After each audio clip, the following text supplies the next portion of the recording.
بسم الله والحمد لله والصلاة والسلام على أشرف خلق الله نبينا محمد عليه أفضل الصلاة وأتم التسليم. رب اشرح لي صدري ويسر لي أمري واحلل عقدة من لساني يفقه قولي. أسأل الله عز وجل أن يجعل اجتماعنا هذا اجتماعا مرحوما، وأن يجعل تفرقنا من بعده تفرقا معصوما، وأسأل ربي تبارك وتعالى أن لا يجعل بيننا ولا منا ولا فينا شقيا ولا محروما. قولوا آمين. أسأل الله عز وجل أن يجمعنا وإياكم بالصحب الكريم في جنة الله تبارك وتعالى عند النبي صلى الله عليه وسلم، والملائكة يدخلون عليهم من كل باب سلام عليكم بما صبرتم فنعم عقبى الدار. هذا الدرس الرابع ومع الخليفة الرابع علي بن أبي طالب رضي الله عنه وعن الصحابة أجمعين. ماذا عسانا أن نقول عن أبي الحسن؟ ماذا عسانا أن نقول عن أبو تراب؟ كنية علي بن أبي طالب أبو الحسن، وأيضا كان من كنيته أيضا أبو تراب. هذه الكنية التي كناه النبي صلى الله عليه وسلم بها، وكانت أحب الكنى إليه من أبي الحسن أو أبو الحسنين. كان يحب أن يكنى بأبو تراب، مع أن النبي صلى الله عليه وسلم قال هذه الكنية له مازحا في يوم من الأيام. ستأتينا القصة. علي ابن أبي طالب ابن عبد المطلب أبوه مشرك. أبو طالب أخو عبد الله ابن عبد المطلب والد النبي صلى الله عليه وسلم، أخوه الشقيق لأب وأم. لما مات والد النبي صلى الله عليه وسلم وكان عند أمه، ثم ماتت وكفي له جده عبد المطلب، ثم مات عبد المطلب كفي له هنا من عمه أبو طالب. كل ذلك كان قبل الوحي، قبل بعثة النبي صلى الله عليه وسلم. عاش النبي صلى الله عليه وسلم عند من؟ عند أبو طالب. وعلي بن أبي طالب ابن من؟ ابن أبي طالب. فالنبي صلى الله عليه وسلم عاش مع علي بن أبي طالب في بيت واحد، أو بالأصح عاش علي بن أبي طالب مع النبي صلى الله عليه وسلم تحت سقف واحد. فتربى علي بن أبي طالب بتربية النبي صلى الله عليه وسلم منذ نعومة أظفاره، وهو يرى النبي صلى الله عليه وسلم، يأكل من أكل النبي صلى الله عليه وسلم، ويعيش مع النبي صلى الله عليه وسلم، ويذهب مع النبي صلى الله عليه وسلم، ويأتي مع النبي صلى الله عليه وسلم، وكان عمره حين ذاك 6 سنين. لما بلغ 10 من عمره أوحى الله إلى نبيه، وعلي بن أبي طالب عمره 10 سنين، فدعاها النبي صلى الله عليه وسلم للإسلام مباشرة. أسلم. حتى هناك خلاف من الذي أسلم أول، علي بن أبي طالب ولا أبو بكر؟ ومن العلماء من قال أن علي بن أبي طالب أسلم قبل أبو بكر، لأن علي بن أبي طالب كان ملازم النبي صلى الله عليه وسلم حيثما حل وارتحل. فدعاها النبي صلى الله عليه وسلم إلى الإسلام وهو عمره 10 سنين، فأسلم مباشرة. فلما كانت العبادة سرا في مكة، كان النبي صلى الله عليه وسلم يخرج إلى شعاب مكة ليعبد الله عز وجل ويصلي ويذكر الله. يروح مع مين؟ علي بن أبي طالب، خفية خلسة من الناس كذا، إلى شعب من شعاب مكة، يصلي كما صلى النبي صلى الله عليه وسلم، ويذكر الله كما ذكر النبي صلى الله عليه وسلم. أي شيء يفعل النبي صلى الله عليه وسلم علي رضي الله عنه يفعله. في يوم من الأيام رآهم من؟ والده أبو طالب وعم النبي صلى الله عليه وسلم في شعب من شعاب مكة بعيد عن الناس. فأقبل إليهم وقال للنبي صلى الله عليه وسلم أبو طالب، قال: يا ابن أخي، ما هذا الدين الذي دخلت فيه وأصبحت تتعبد يعني غير عبادتنا؟ فقال النبي صلى الله عليه وسلم: هذا دين الله وأنا أعبد الله، وهذا دين إبراهيم عليه السلام، وإني أدعوك يا عم إلى عبادة الله، أن تعبد الله وحده لا شريك له وأن تقيم الصلاة. فرفض، نسأل الله السلامة والعافية، وقال: يا ابن أخي، إني لا أترك دين آبائي وأجدادي، ولكن والله لن يخلصوا إليك بشيء تكرهه. يعني أنا ما بدخل دينك، لكن برضو ما راح أحد يتعداك ولا أحد يعاديك، أنا بدافع عنك. ثم نظر إلى ابنه علي، وكان علي بن أبي طالب أصغر أبناء أبو طالب. قال: أي بني، ماذا تفعل؟ قال: إني على دينه، على دين النبي صلى الله عليه وسلم، وأعبد الله وحده لا شريك له. فقال أبو طالب: والله لا يدعوك محمد إلى شيء إلا وهو خير لك، فالزمه. هنا لنا وقفة. مشكلة أن تعرف الحق ولا تتبعه.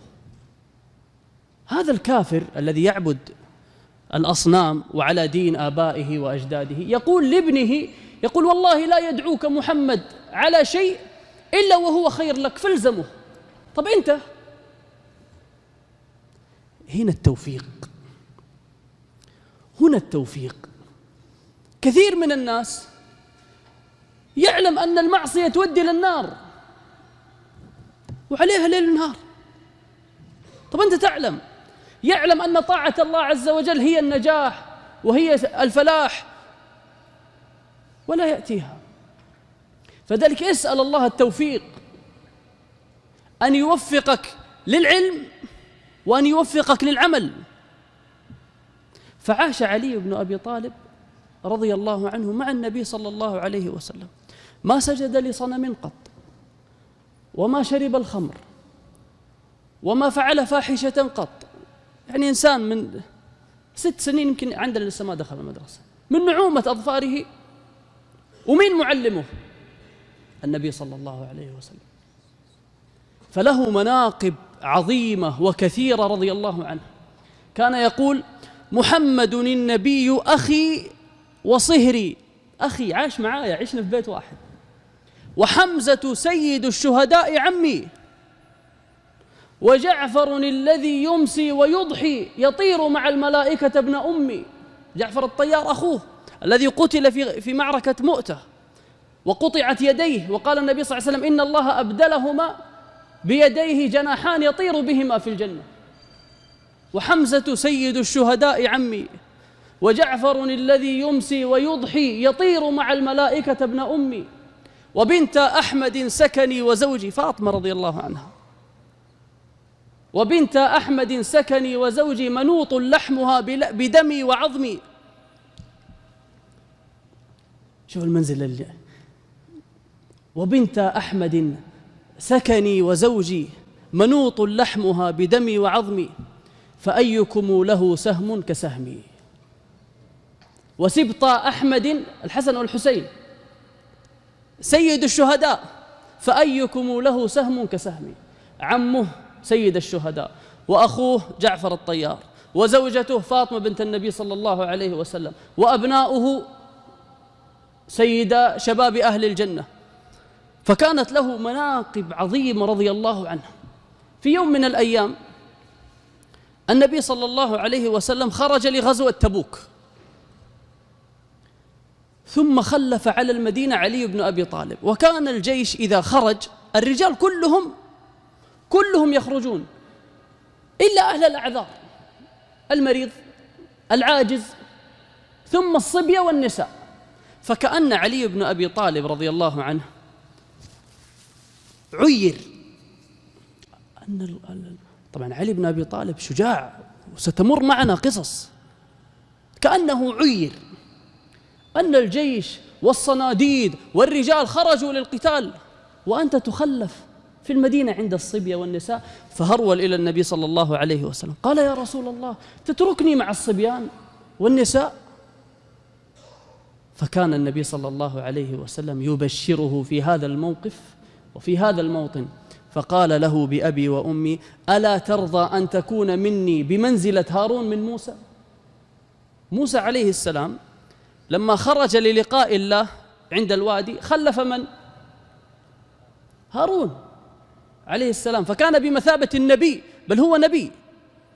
فقال النبي صلى الله عليه وسلم: ألا ترضى أن تكون مني بمنزلة هارون من موسى؟ إلا أنه لا نبي بعدي، ولكن أنت بمنزلة النبي.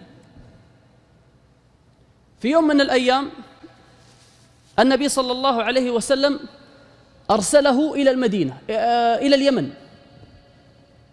قاضيا، فقال: يا رسول الله، إنك أرسلتني أو ترسلني إلى قوم أسن مني، يعني كبار، أنا لسه صغير. فقال النبي صلى الله عليه وسلم: يا علي، إن الله سيهدي قلبك ويثبت لسانك. هذه مناقب لعلي بن أبي طالب. النبي صلى الله عليه وسلم في يوم من الأيام يقول: أبو بكر في الجنة، وعمر في الجنة، وعثمان في الجنة، وعلي في الجنة. لا ينطق عن الهوى إن هو إلا وحي يوحى. النبي صلى الله عليه وسلم يقول عن علي: اشتاقت الجنة لثلاث. كثير منا يشتاق للجنة، لكن تجد الجنة تشتاق؟ مستحيل. هذا الإنسان يشتاق للجنة، لكن الجنة نفسها تشتاق؟ هذا بلسان النبي صلى الله عليه وسلم.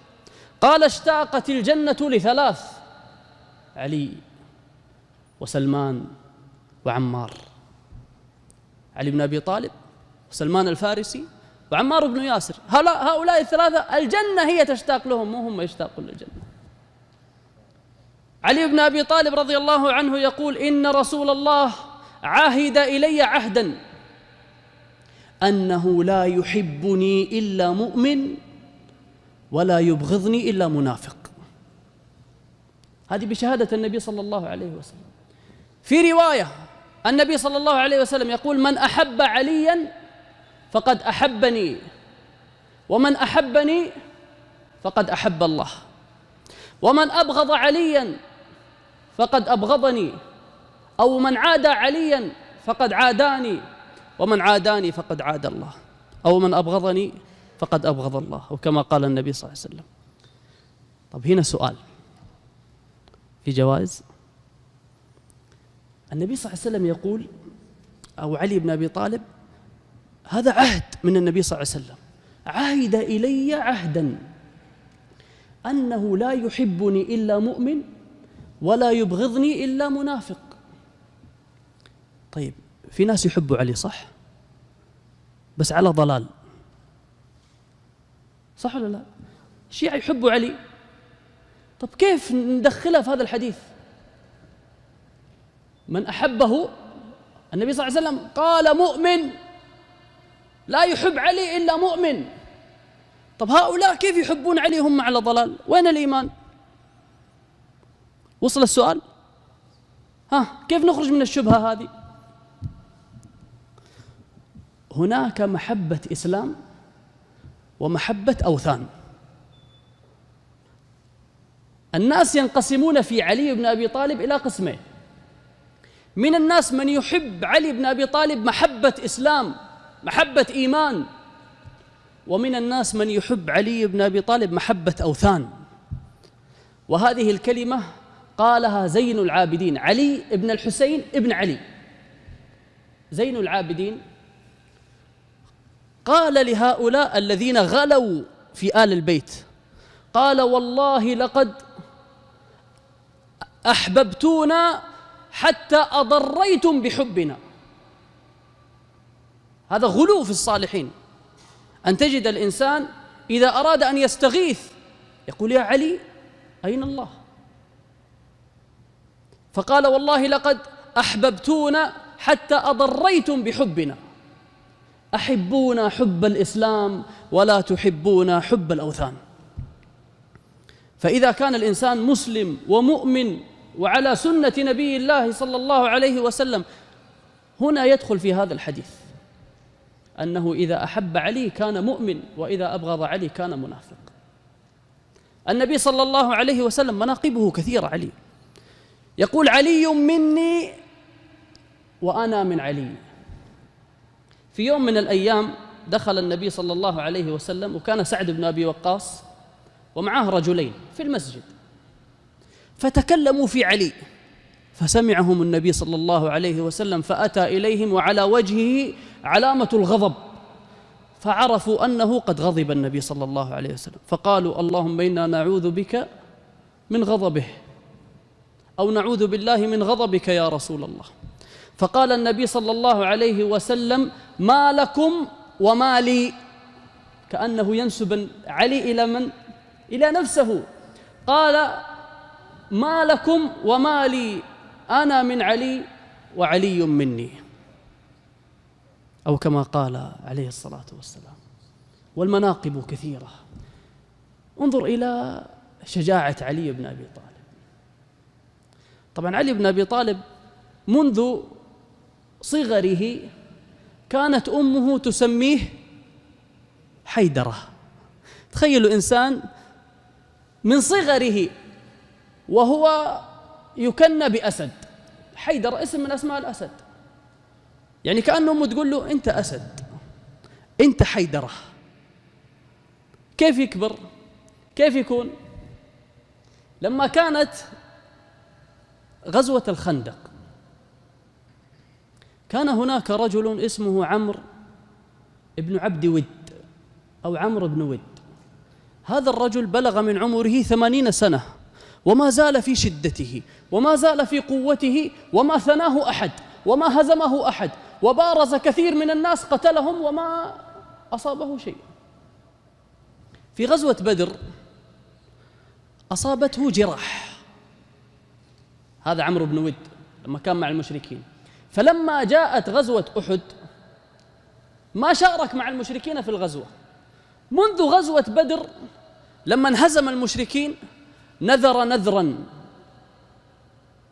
هذا عمرو بن ود نذر على نفسه نذر، وأقسم قسما ألا يمس شعره دهن حتى يقتل النبي صلى الله عليه وسلم. فكان شعره ملبد، نسأل الله السلامة والعافية، منذ أن نذر إلى غزوة الخندق ما تروش. الله لا يبلانا. نذر أن لا يمس شعره دهن حتى يقتل النبي صلى الله عليه وسلم. فلما كانت غزوة الخندق أتى بشعره، فحفروا الصحابة خندق، ولكن كان في جهة من الجهات الخندق ضيق يستطيع الإنسان أن يقفز إلى المدينة. فأتى عمرو بن ود وعلى فرسه ومعه عكرمة ابن أبي جهل قبل إسلامه، 3 تقريبا أو 4، فاقتحموا الخندق ودخلوا ووقفوا بين يدي النبي صلى الله عليه وسلم والصحابة، أبو بكر، عمر، عثمان، الزبير، خالد، وفيهم علي كان صغير. فقال ألا رجل يبارزني؟ ما حد خرج، لأن النبي صلى الله عليه وسلم ليس ضعفا، لكن ما حد خرج، ينتظرون إذن من النبي صلى الله عليه وسلم. ثم عاد في الثانية ألا رجل يبارزني؟ ما حد خرج. فأنشد قائلا ولقد بححت من النداء بجمعكم هل من مبارز. يقول بح صوتي وأنا أقول لكم واحد يخرج. ولقد بححت من النداء بجمعكم هل من مبارز، ووقفت إذ جبن المشجع موقف القرن المناجز، ولذاك أني لم أزل متجهزا عند الهزاهز، إن الشجاعة في الفتى والجود من خير الغرائز. طبعا في كل نداء كان يناديه علي بن أبي طالب يقول: يا رسول الله ائذن لي. فقال النبي صلى الله عليه وسلم: اجلس إنه عمرو. هذه في المرة الأولى، احنا تجاوزناها. المرة الثانية: هل من مبارز؟ علي بن أبي طالب يقال: يا رسول الله ائذن لي. فقال النبي صلى الله عليه وسلم: اجلس إنه عمرو. حتى النبي صلى الله عليه وسلم يعلم قوة الرجل. فلما أنشد الرجل أبياته في الثالثة قال علي: يا رسول الله ائذن لي. قال: اجلس إنه عمرو. فقال علي: وإن كان عمرا. إيش يعني؟ مين عمرو؟ وإن كان عمرا. لما علم النبي صلى الله عليه وسلم إصراره أذن له، فخرج علي بن أبي طالب ينشد أبيات: أنت تأتي بأبيات وأنا آتيك بأبيات. ها قد أتاك مجيب صوتك غير عاجز، ذو قوة وبصيرة والجود من خير الغرائز. إني لأرجو أن أقيم عليك نائحة الجنائز، من ضربة نجلاء يبقى ذكرها عند الهزاهز. تعجب عمرو بن ود، هذا الصغير يقول هذا الكلام. علي بن أبي طالب كان فصيح، كان بليغ، وله أبيات وله أشعار. قال: من أنت؟ قال: علي بن أبي طالب. قال: يا ابن أخي، إن من أعمامك من هو أسن منك، أكبر منك، أنت صغير، وإني أكره أن أقتلك. فقال علي بن أبي طالب: وأنا أما إني والله أحب أن أقتلك. فغضب غضبة ونزل من على فرسه، وأتى مسرعا إلى علي بن أبي طالب فضربه ضربة بالسيف. اتقأ علي بن أبي طالب بدرقته فكسرها، ثم شج رأسه علي بن أبي طالب. فضربه علي بن أبي طالب ضربة سقط الرجل حتى بانت سوءته، بانت عورته. فقال عمر بن الخطاب: هلا استلبت درعه. طبعا يقال أن عمرو بن ود كان عنده درع كل العرب تتمناه. قال: هلا استلبت درعه، هذا بعد المعركة. قال: يا عم، انكشفت سوءته فاستحييت فتركته، في رجولة حتى وهو صغير. فلما ضربه علي بن أبي طالب سقط الرجل، ثم بدأت المبارزة بينهم حتى على الدخان والغبرة، فأصبحت الرؤيا معدومة، لا يسمعون إلا صوت السيوف، إلى أن كبر علي بن أبي طالب من خلف الغبار، فكبر الصحابة، فلما انجلى الغبار فإذا علي بن أبي طالب قد قتله. هذا الشاب الصغير. النبي صلى الله عليه وسلم في غزوة خيبر قال: لأعطين الراية غدا، وفي رواية لأدفعن الراية غدا لرجل يحب الله ورسوله ويحبه الله ورسوله. مين ما يبغى هذه المنزلة؟ محبة من الله ومحبة من العبد. قال: فبات الصحابة كلهم يومئذ قيام، ما في أحد نام، حتى قال عمر بن الخطاب: ما أحببت الراية إلا في ذلك الوقت. ليس عشان الراية بس، يبغون هذه المنزلة. وإني، عمر يقول، كنت أستشرف للنبي صلى الله عليه وسلم حتى يراني، أرفع راسي كذا عشان عينه تجي على عيني، يقول: تعال. فلما صلى النبي صلى الله عليه وسلم الصبح والتفت إلى الصحابة قال: أين علي بن أبي طالب؟ قالوا: يا رسول الله إنه يشتكي عينه. طبعا علي بن أبي طالب في غزوة خيبر كان في المدينة، والنبي صلى الله عليه وسلم خرج إلى خيبر بالصحابة، وعلي بن أبي طالب كان في عينه رمد، فجلس في المدينة ما خرج معهم. فلما ذهب الجيش قال علي بن أبي طالب: يخرج رسول الله إلى خيبر بالصحابة وبالرجال وأمكث أنا في المدينة. ثم لحق بهم، تقدير من الله عز وجل. صلى النبي صلى الله عليه وسلم قال: أين علي بن أبي طالب؟ قالوا: يا رسول الله إنه يشتكي عينه. قال ائتوني به. فذهب نفر من الصحابة إليه فاتكأ عليهم حتى وقف بين يدي النبي صلى الله عليه وسلم، فبصق النبي صلى الله عليه وسلم في عينه فبرأت، ثم دفع النبي صلى الله عليه وسلم وقال: سر ولا تلتفت حتى يفتح الله عليك، أو كما قال النبي صلى الله عليه وسلم. فسار علي بن أبي طالب ومعه الراية لا يلتفت يمينا ولا شمالا، ثم وقف في منتصف الطريق وقال: يا رسول الله، على ما أقاتل الناس؟ بدون التفات. فقال النبي صلى الله عليه وسلم: قاتلهم على أن يشهدوا أن لا إله إلا الله وأن محمد رسول الله. كانت خيبر حصون، حصن ثم حصن ثم حصن، وعلى كل حصن من حصونها فارس وجيشه وكتيبته، ولا يصل إلى الحصن الذي يليه إلا إذا قتل الفارس الذي قبله. فكان من فوارس هذه الحصون رجل اسمه مرحب، من أشد فرسان اليهود في خيبر. مرحب هذا كان عنده سيف مكتوب عليه: هذا سيف مرحب، من يذقه يعطب، مكتوب على السيف كذا. فلما اخترق علي بن أبي طالب الحصن الأول الحصن الثاني، أتى إلى حصن مرحب، فخرج إليه مرحب يقول: قد علمت خيبر أني مرحب، شاكي السلاح بطل مجرب، إذا الحروب أقبلت تلهب. فخرج عليه علي بن أبي طالب يقول: أنا الذي سمتني أمي حيدرة، كليث غابات كريه المنظرة، أكيلهم بالسيل كيل السندرة. تبغاها شعر أجيك بشعر، تبغاها نزال أجيك بنزال.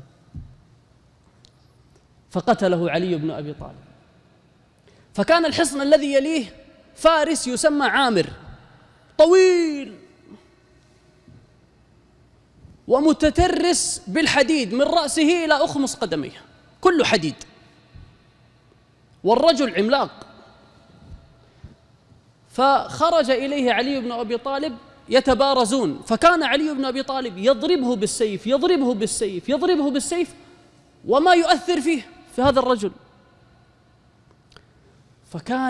فلما علم علي بن أبي طالب أن الرجل شديد، أصبح يضربه مع ساقه، حنكة وذكاء، يبارزه ولا يضرب إلا مع ساقه حتى سقط الرجل.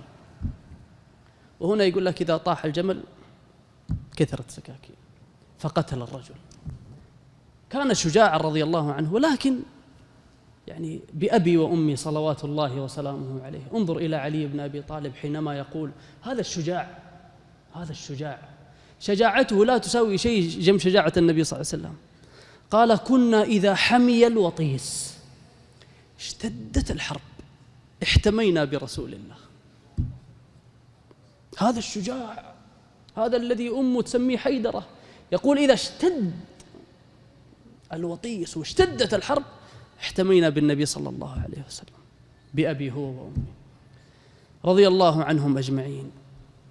توفي عثمان رضي الله عنه وبويع علي بن أبي طالب بالخلافة، وكانت هناك فتنة بين علي بن أبي طالب ومعاوية لا نريد أن نتحدث فيها، ولكن حسبنا ما ذكره ابن كثير رضي الله عنه. قال: كان بين علي بن أبي طالب ومعاوية قتال عظيم، وكل ذلك في سبيل الرأي والاجتهاد، كل واحد مجتهد.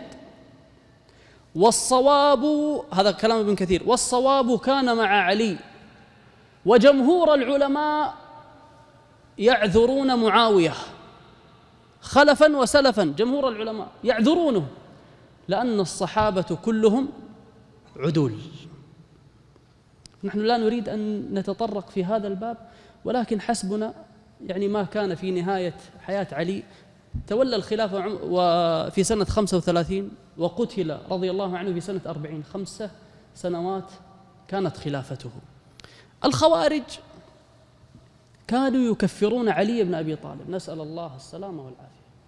تكفر إنسان النبي صلى الله عليه وسلم شاهد له بالجنة، تكفر إنسان النبي صلى الله عليه وسلم زوجه ابنته وقال فاطمة بضعة مني وله مناقب كثر، ليش يكفرونه؟ قالوا لأنه حكم الرجال، والله يقول إن الحكم إلا لله. شوف الجهل. طب أليس الله يقول فابعثوا حكما من أهله وحكما من أهلها؟ قل هل أنبئكم بالأخسرين أعمالا الذين ضل سعيهم في الحياة الدنيا وهم يحسبون أنهم يحسنون صنعا. مشكلة الإنسان إذا كان يدافع عن شيء يظنه أنه معتقد، هو على خطأ. فكانوا يكفرون علي رضي الله عنه. ففي يوم من الأيام أتوا بين يدي علي بن أبي طالب 8000 رجل من الخوارج يناظرونه، فقام يرد عنهم حججهم، فرجع منهم 4000 إلى الحق وبقي 4000، إلى أن تواعد عبد الرحمن بن ملجم عليه من الله ما يستحق ومعه 2 على أن يقتل واحد منهم علي بن أبي طالب والآخر عمرو بن العاص وعكرمة والثالث عكرمة بن أبي جهل. فمر عبد الرحمن بن ملجم إلى امرأة شديدة الجمال من الخوارج، يعني نسيت اسمها صعب أصلا، قطان، لعلها قطان أو زي، فخطبها. هو خرج ليقتل علي بن أبي طالب، فمر بهذه المرأة فرأى من جمالها فخطبها، فقالت مهري أن تأتي برأس علي بن أبي طالب. فزاد الغيظ غيظين، هو خارج يقتل علي وكمان يبغى هذه. قالت المهر، قال آتيك برأسه وأقتله. فلما كان في يوم 15 من رمضان، يا ناس رمضان، نسأل الله السلامة والعافية، توضأ رضي الله عنه وخرج إلى صلاة الفجر، فتبعه عبد الرحمن بن ملجم فطعنه. فنظر إليه علي بن أبي طالب، طبعا صاح علي بن أبي طالب وأتى الناس وأتوا أهله، فنظر إليه علي بن أبي طالب وقال هو أنت؟ إلى عبد الرحمن بن ملجم، لطالما كنت أحسن الظن فيك. الخوارج هؤلاء حفاظ قرآن، النبي صلى الله عليه وسلم أخبر عنهم، تحقرون صلاتكم إلى صلاتهم وقراءتكم إلى قراءتهم، يقرؤون القرآن لكن لا يتجاوز تراقيهم. هذا حفظ، خذ حفظ، العلم ما في علم، نسأل الله السلامة والعافية. فطعن يوم الجمعة، مكث الجمعة والسبت ومات يوم الأحد، حتى قالوا الخوارج في عبد الرحمن بن ملجم يا ضربة من تقي، ينسبون أنه من أهل التقوى، ما أراد بها إلا ليبلغ من ذي العرش رضوانا، نسأل الله السلامة والعافية. أسأل الله سبحانه وتعالى أن يجمعنا وإياكم بالصحب الكريم. أسأل الله عز وجل أن يجمعنا بأبي بكر وعمر وعثمان وعلي وعن سائر الصحابة أجمعين. اللهم إنا ندرس سيرهم ونحبس أنفسنا في بيتك في سيرهم، اللهم فلا لا تفرق بيننا وبينهم. اللهم اجمعنا بهم في جناتك جنات النعيم. اللهم اجمعنا بهم مع النبي صلى الله عليه وسلم في أعلى جنانك يا رب العالمين. اللهم إنا نترضى عنهم فارض عنهم، وإنا نحبهم، اللهم إنا نحبهم فأدخل الإيمان بقلوبنا بحبهم يا رب العالمين. اللهم إنا نستغفرك إنك كنت غفارا، ونتوب إليك إنك كنت توابا. اللهم إنا نسألك الجنة وما قرب إليها من قول وعمل، ونعوذ بك من النار وما قرب إليها من قول وعمل. اللهم اغفر وارحم وتجاوز عما تعلم إنك أنت الأعز الأكرم. هذا وصلى الله وسلم وبارك على نبينا وحبيبنا محمد. سامحونا إن أطلنا، وصلى الله وسلم وبارك على نبينا وحبيبنا محمد.